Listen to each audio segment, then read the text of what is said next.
Pemirsa, seorang anak perempuan di Kabupaten Kampar Riau menjadi korban kejahatan seksual yang dilakukan orang tuanya sendiri. Korban dipaksa ibu kandungnya sendiri untuk melayani fantasi seksual ayah tirinya melakukan hubungan badan bersama.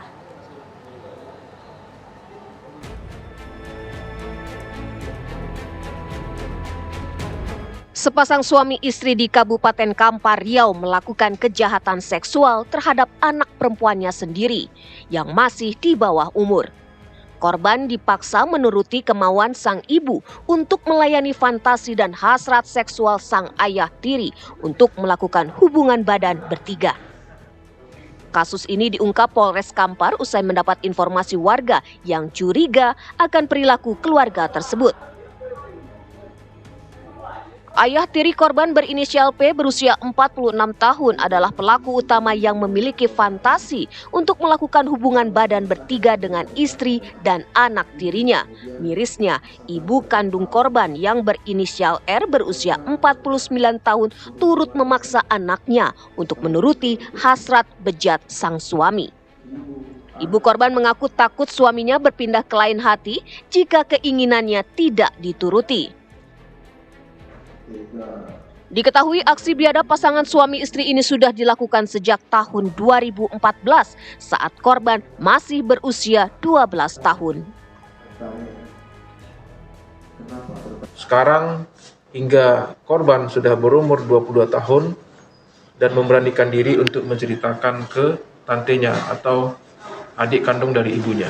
Ya, apa yang diceritakan itu sangat membuat shock dari tantenya dan kemudian melaporkan ke Polres Kampar.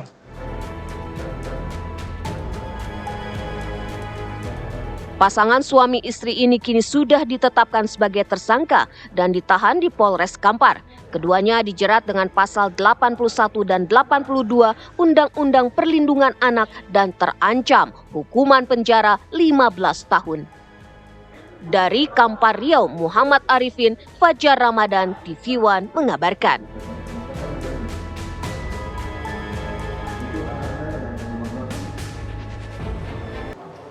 Lalu seperti apa penanganan kasus asusila yang tak wajar di Kampar Riau ini? Kita akan berbincang dengan Kasat Reskrim Polres Kampar AKP Gian Wiyatma Jodi Mandala. Selamat malam Pak Gian. Selamat malam Mbak. Ya Pak Gian, adakah temuan terbaru dalam penyelidikan kasus ini Pak? Terkait kasus penyelidikan ini memang kami progres untuk pendalaman terkait memang apakah ada dugaan mungkin terkait psikologis dari ibu korban. Ya, kita lakukan pendalaman memang terkait perkara ini akan kita progres cepat untuk diselesaikan di berkas perkaranya. Baik, untuk kondisi korban saat ini seperti apa Pak? Baik psikologisnya maupun kondisi fisiknya? Untuk kondisi korban memang ya kita bisa lihat dari korban berumur 12 tahun ya sampai dengan umur 22 tahun ini memang terasa mungkin lebih terganggu psikologisnya. Kenapa? Karena memang apa yang disampaikan, apa yang dikeluhkan itu dia tidak bisa menyampaikan ke manapun karena penuh tekanan dari orang tuanya. Dan juga penuh ancaman oleh bapak tirinya. Sehingga dia untuk mengadukan ke orang lain itu tidak bisa. Hingga berumur 22 tahun akhirnya memberanikan diri untuk bercerita kepada tantenya atau adik kandung dari ibu korban. Baik, tadi Anda sebutkan saat ini juga ibu kandung sedang diperiksa kondisi kejiwaannya. Nah, kira-kira ini apakah sang ibu ini juga di bawah paksaan dari suaminya sendiri apa bagaimana, Pak? Ya, betul sekali, Mbak. Jadi memang ibu korban ini di bawah ancaman juga oleh istrinya. Kenapa? Karena setiap melakukan hasratnya tersebut, si suami ini mengancam istrinya untuk mencari wanita lain dan bahkan meninggalkan rumah, meninggalkan istri dan anaknya kemudian juga pernah mengancam membakar rumah.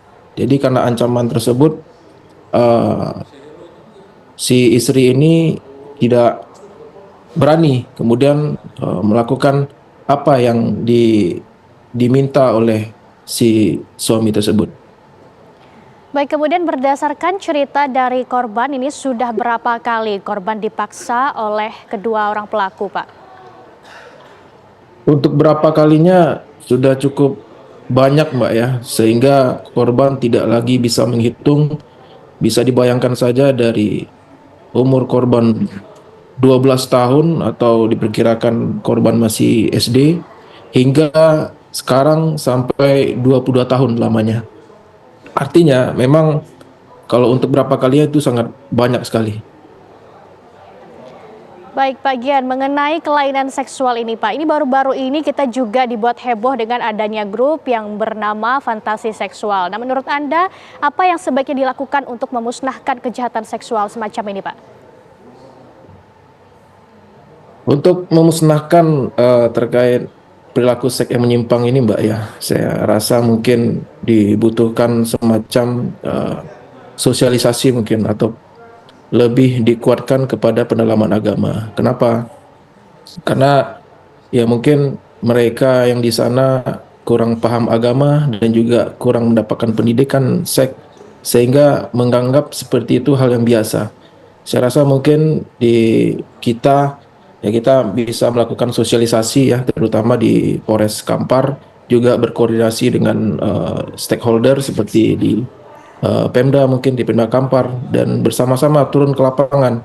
Tidak hanya di perkampungan, juga kita juga bisa melaksanakan di sekolah-sekolah terkait pada anak-anak yang memang apabila ada indikasi terjadinya penyimpangan seksual, jangan segan-segan untuk melaporkan ke aparat kepolisian.